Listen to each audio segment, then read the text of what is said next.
और चलिए अब आपको दिखाएंगे तस्वीरें सीधी गोरखपुर से। मुख्यमंत्री योगी आदित्यनाथ क्या कुछ कह रहे हैं, देखिए। कर्मशीलता की ओर यही तो ले जाने की प्रेरणा प्रदान करता है और इसलिए इस पर्व पर पिछले 19-20 वर्षों से मुझे इस बनटांगिया क्षेत्र में आने का अवसर प्राप्त होता है। संघर्ष सकारात्मक भाव के साथ किया गया कोई भी संघर्ष कभी व्यर्थ नहीं जाता है और जो संघर्ष बनटांगिया के लिए हुआ था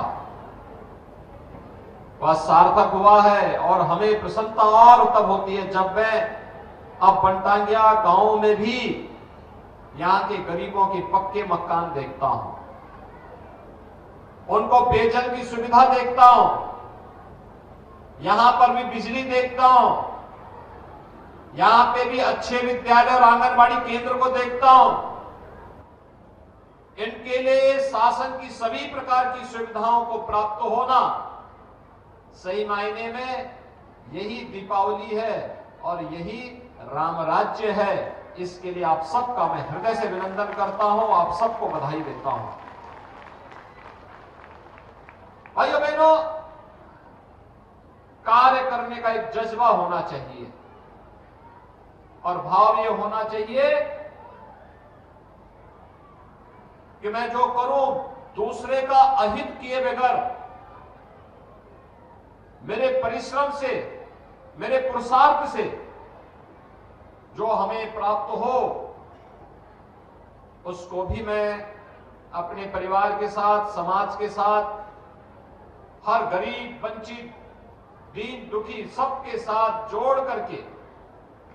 उसको गले लगा करके अगर मैं आगे बढ़ता हूं तो भाइयों बहनों